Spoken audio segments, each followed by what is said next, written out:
good afternoon. Welcome to our online class. It's me, your beautiful teacher, Miss Reynalyn de la Cruz, your math teacher for today. Let us start our class with a prayer, so bow your head and close your eyes. Let us pray.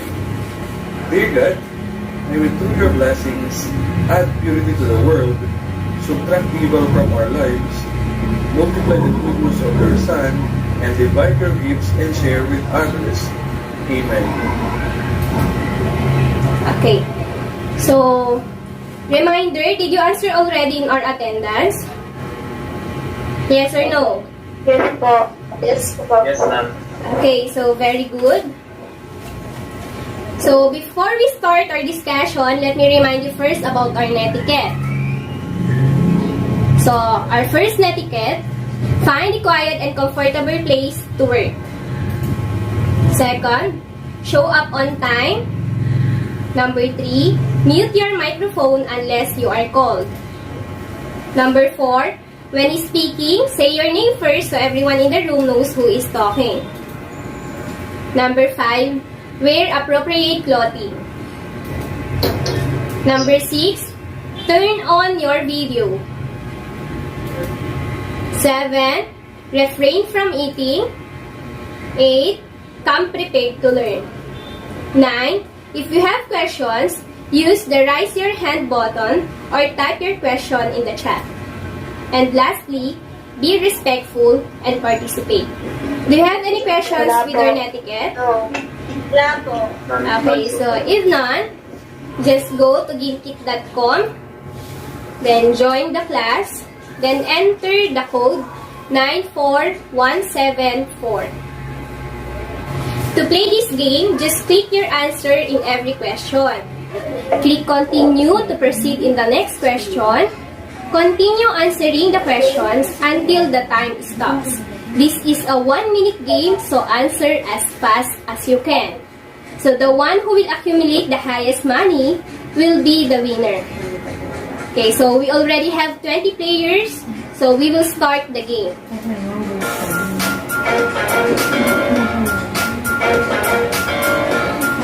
Okay, answer now.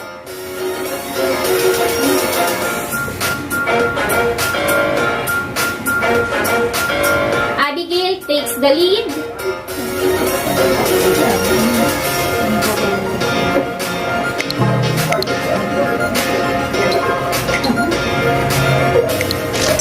While Janela takes the lead.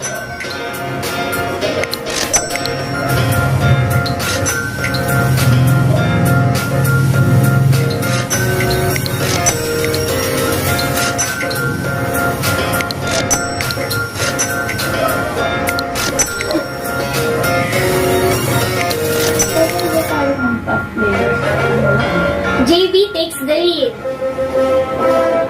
Okay, so the game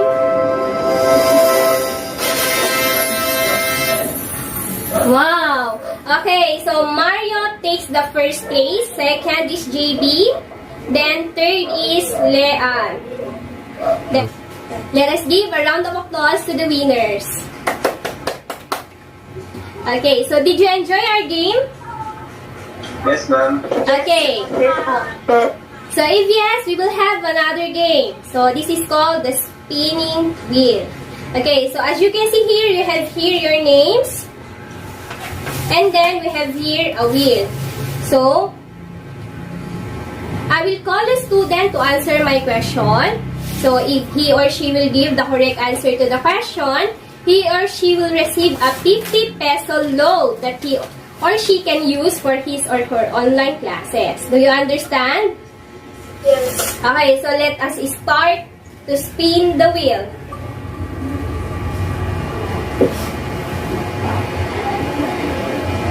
Our wheel stops under Riona's name. Okay, Riona, are you there? Yes, ma'am. Okay, so this is your question. What do we call the chance process that leads to a well-defined result called an outcome? I will repeat the question.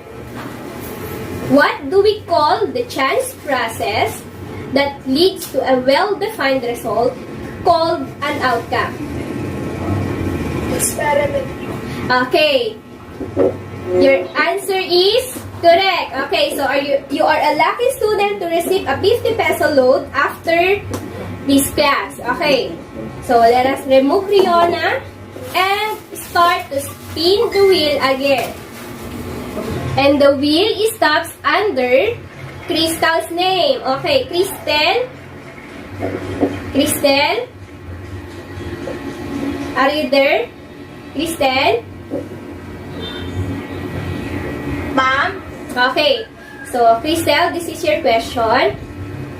What do we call the any set of one or more outcomes satisfying some given condition? I will repeat. What do we call the any set of one or more outcomes satisfying some given condition? Your answer is? Okay, very good. The answer there is event. Okay? So, winners will receive their 50 peso load after this class. Okay? So, just give me your number, send it to me, and I will give you your prize. Okay, so congratulations to the winners. Okay, so did you know? Spinning wheel is invented in the 14th century to spin wool into yarn.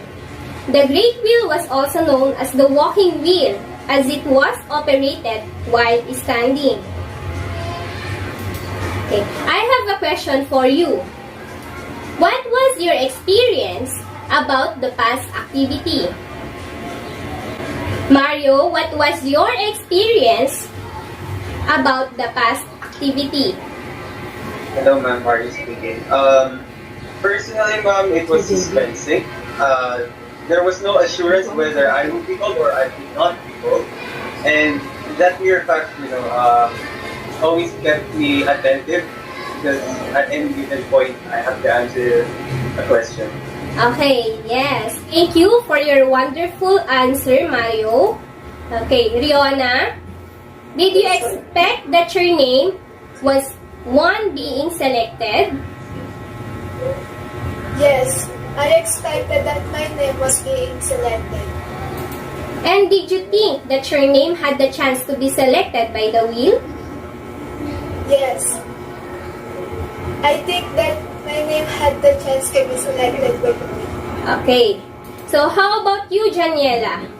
What is the chance that your name will appear when we rotate the wheel? I only have one chance to go. Okay, you only have one chance. Okay. How about you, Precious? How many chances that all boys will appear every time the roulette rotate? So, Precious, how many chances that all boys will appear every time the roulette rotate? I considering that the chances that all boys will appear every time the roulette rotate are the total number of boys, and that's 7. Okay, so there are 7 chances because we have 7 boys in the wheel. Okay, next, do you know that in mathematics we call this process as probability? So probability, this is the chance that something will happen and events cannot be predicted with total certainty. Okay. Let us have another activity. So, we will complete this table.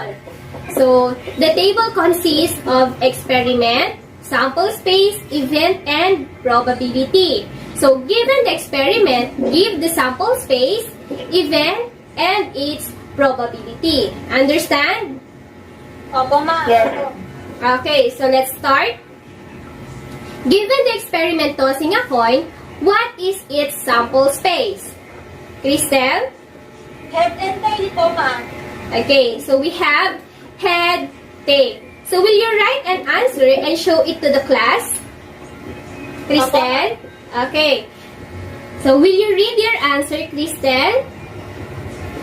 The set of is equal to the set of Crystal, we can't hear your voice, Crystal. So will you read it loud? The set of sample space is equal to the set of head and tail. The set of elements, head, tail. Okay, so we have the number of sample space is equal to 2 because we have a 2 sample space.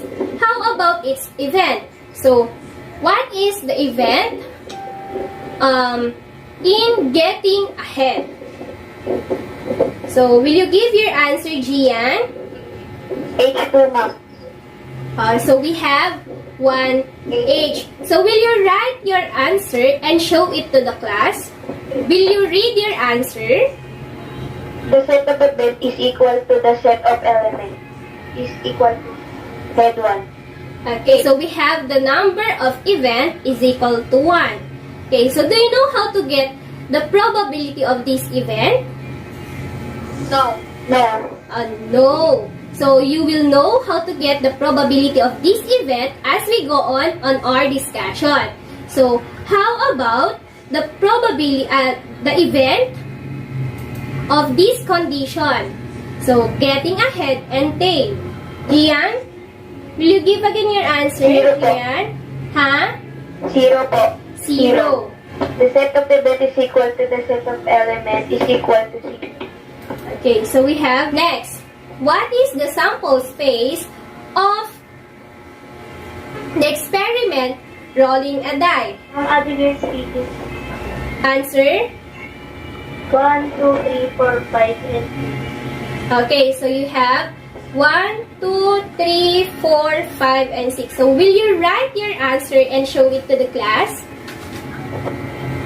the set of its space is equal to the set of 1, 2, 3, 4, 5, and 6. Okay, very good. So we have the number of sample space is equal to 6. Okay, very good. How about the event of the condition getting even number? The number of event is equal to 3. Okay, very good. So next, what is the event of the condition getting less than 7 in our experiment rolling a die? Janiela? The event is 1, 2, 3, 4, 5, 6, 1. Okay, very good. You write your answer and show it to the class. Very good. So, will you read your answer, Janiela? The set of event is equal to the set of elements 1, 2, 3, 4, 5, 6. Very good. So we have the number of our event is equal to 6. Okay, how about the event of the condition getting greater than 6? Cristel? Yes. 0 po.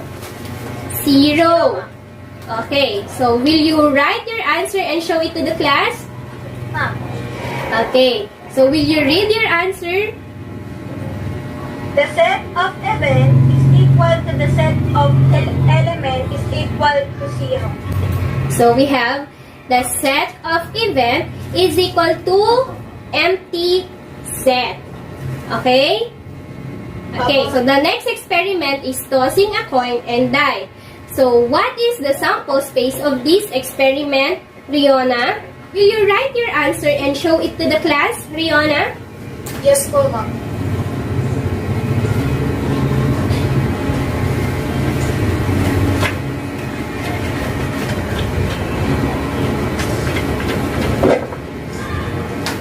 Ito po, ma'am. Okay, very good. So will you read your answer? The set of sample space is equal to the set of elements head 1, head 2, head 3, head 4, head 5, head 6, tail 1, tail 2, tail 3, tail 4, tail 5, and tail 6. Okay, very good. So, we have the number of our sample space is equal to 12. How about the event of the condition getting ahead and an odd number? Gian, will you give your answer and show it to the class?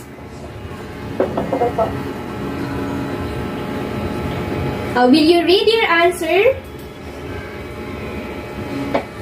The set of event is equal to the set of element is equal to H1, H3, H5. Okay, so very good. We have the number of event is equal to 3. How about the event of the condition getting ahead and less than 1, Junela? Okay. Will you read your answer? The set of event is equal to empty set. Okay, so the set of event is equal to empty set. Okay, so correct ko lang ha. In writing the event, you have to write a bracket, not parentheses. Okay? Bracket. Okay. About the event of the condition getting ahead and less than 7 or a tail and less than 7. Crystal, what is your answer here? My answer is the event is equal to head 1 to head 6 and tail 1 to head 6. I to that tail Head 6. 1. Okay, so will you write your answer and show it to the class? Okay, so will you read your answer? The set of event is equal to the set of element head 1, head 2, head 3, head 4, head 5, head 6, and tail 1, tail 2, tail 3, tail 4, tail 5, and tail 6. Okay, so the number of our event here is equal to 12. Okay, so very good. So now, I will give you the formula on how to get the probability of an event. So we have here the probability of an event is equal to the number of elements in event over the number of elements in sample space. So do you know now what is your elements in event and the number of elements in your sample space, isn't it? Yes. Okay, so, or we can write it as P of E is equal to N of E over N of S. Okay? Okay, so I have here the summary of your answer in our previous activity. So we have here the experiment, sample space, and event. So we will get now the probability. So, Gian, what is the probability of our first event in our first experiment, tossing a coin? 1/2 po. Okay. 1/2. Why 1/2? So, by the formula, P of E is equal to the number of our event over the number of our sample space. So, our event here, the number of our event here is 1, and the number of our samples here is 2. So, the probability is 1/2. Okay, what is the probability of our event getting even number? Lian. The number of event is equal to 3 and the number of sample space is equal to 6. And the probability is equal to 3 over 6 and or 1/2. Okay, very good. So, Daniela, what is the probability of our event given the condition getting less than 7? The number of event is equal to 6 and the number of sample space is equals to 6. So the probability is 6 over 6 or 1. Okay. Very good. Crystal, what is the probability of our event given the condition getting greater than 6? Event is 0 and the sample space is 6. So the answer is 0, ma'am. 0 over 6 or 0. Okay, very good. Okay, Abigail, what is the probability of our event getting ahead and less than 1? The number of our event is 0 and the number of our space is 12. So the probability is equal to 0 over 12. Or 0. Okay, so very good. Is the probability of getting ahead and less than 7, Arion? The number of our event is 12 and the number of our sample space is 12. So the probability of our event is 12 over 12 or 1. Okay, so very good. Okay, so the properties of our probability is less than or equal to 1 and greater than or equal to 0. Then the second property is if probability is 0, the event cannot happen. And then, if our probability of event is equal to 1, then there's a 100% chance that the event can happen. Understand? Opo. Yes. Okay. Yes, ma'am. So, let us see whether you really understand our discussion. So, now we will have another activity. So, we call it Jeopardy. So, in Jeopardy, we have here 2 categories. So, under each column are 3 clues. So, increasing in value and difficulty. Okay, so these are your groups. So, in group Mat Galing, we have Gian as their leader. Her member is Rainier. Then Clarice, Vince, Mario, and Nicole. Okay, so let us now play the game Jeopardy. Leaders, ready? Maganda. Okay, so Matganda, what category do you want to answer? Coin and die. Coin and die. Okay, so she's now what point do you want to answer? Number 3. Okay, so let's click number 3. Okay, so the question is, a coin is tossed. Find the probability of getting a tail.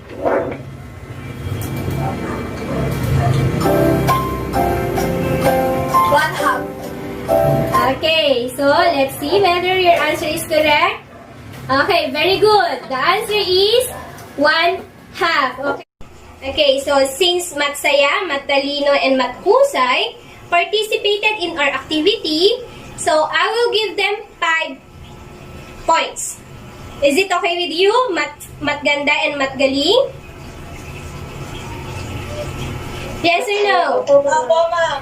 Okay, so Matsaya have 5 points, Matalino 5 points, Mathusay 5 points, Matganda 13 points, and Matgaling 28 points. So let's give a round of applause to group Matgaling. Okay. So now, okay, so let's have another activity. So prepare a clean sheet of paper and a ball pen for you to write your answer. After writing your answer, show it to the class, okay? Okay? Yes po. Okay po, ma'am. Okay. So the problem is, in a standard deck of cards, what is the probability of picking a red card? I'll repeat the question. In a standard deck of cards, what is the probability of picking a red card? 1, 2, 3, 4, 5. Show now your answer. Okay, so very good. Your answer are all correct. So we have 26/52 or 1/2. Okay, so congratulations. Okay, so let's generalize our lesson. So probability means simply the possibility of occurrence or failure of an event. And then to get the probability, use the formula probability of event is equal to N of E over N of S. Then, in our evaluation, I'll just send it through a Google form. Okay? But you must send it to me after 15 minutes. Okay? Okay? Opo. Okay? Okay, so for our assignment, I'll just send it in our Google Classroom. Okay? So, you must send your answer 1 hour before our class tomorrow. Understand? Yes po. Okay. Yes, So, ma'am. that is the end of our class today. Goodbye, class. Bye, ma'am. Goodbye.